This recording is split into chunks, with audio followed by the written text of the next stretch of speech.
বন্যা কবলিত এলাকায় আগামী 24 ঘন্টায় ভারী বৃষ্টিপাতের সম্ভাবনা নেই। তাই বন্যা পরিস্থিতির উন্নতি ঘটবে বলে জানিয়েছে বন্যা পূর্বাভাস ও সতর্কীকরণ কেন্দ্র। তবে কোথাও কোথাও বন্যা পরিস্থিতি স্থিতিশীল থাকতে পারে। এদিকে আবহাওয়া অধিদপ্তর জানিয়েছে আগামী 72 ঘন্টায় বৃষ্টি কমে আসবে। রবি ও সোমবার উপকূলীয় এলাকায় অতি ভারী বৃষ্টির পূর্বাভাস দিয়েছে আবহাওয়া অফিস। তবে বন্যা কবলিত এলাকায় মাঝারি বৃষ্টিপাত হতে পারে।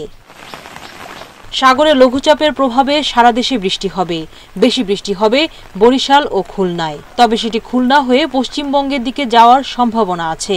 আগামী 72 ঘন্টার মধ্যে বৃষ্টির পরিমাণ কমে আসবে। ফেনী বা যে এলাকা রয়েছে সেই এলাকা আজকেও বৃষ্টি হবে, তবে অতি ভারী বর্ষণ হবে না, হালকা থেকে মাঝারি ধরনের ভারী বর্ষণ হতে পারে, তাও অল্প সময়ের জন্য। আশা করি আগামীকালের পরে পরশুদিন থেকে অনেকটাই বৃষ্টি কমে যাবে। বন্যা পূর্বাভাস ও সতর্কীকরণ কেন্দ্র জানায় বৃষ্টিপাতের কারণে আগামী 24 ঘন্টায় পানি বাড়তে পারে সাঙ্গু, মাতামুহুরী, হালদা ও কর্ণফুলীতে।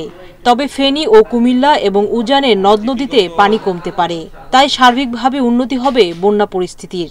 আগামী 24 ঘন্টাও উত্তর পূর্বাঞ্চলে ভারী বৃষ্টিপাতের পূর্বাভাস নেই। ফলে মৌলভীবাজার, হবিগঞ্জ এখানে যে নদ নদীগুলো রয়েছে মনু, খোয়াই, ধলাই, এগুলোর পানির সমতল হ্রাস পাবে এবং ওদিকে নিম্ন অঞ্চলে বন্যা পরিস্থিতির উন্নতি হবে। এদিকে উজানে বৃষ্টি কম হয়েছে গত 2 দিনে।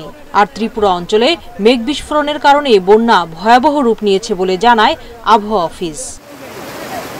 সুলতানা জাহান মিতু, ইন্ডিপেন্ডেন্ট নিউজ, ঢাকা।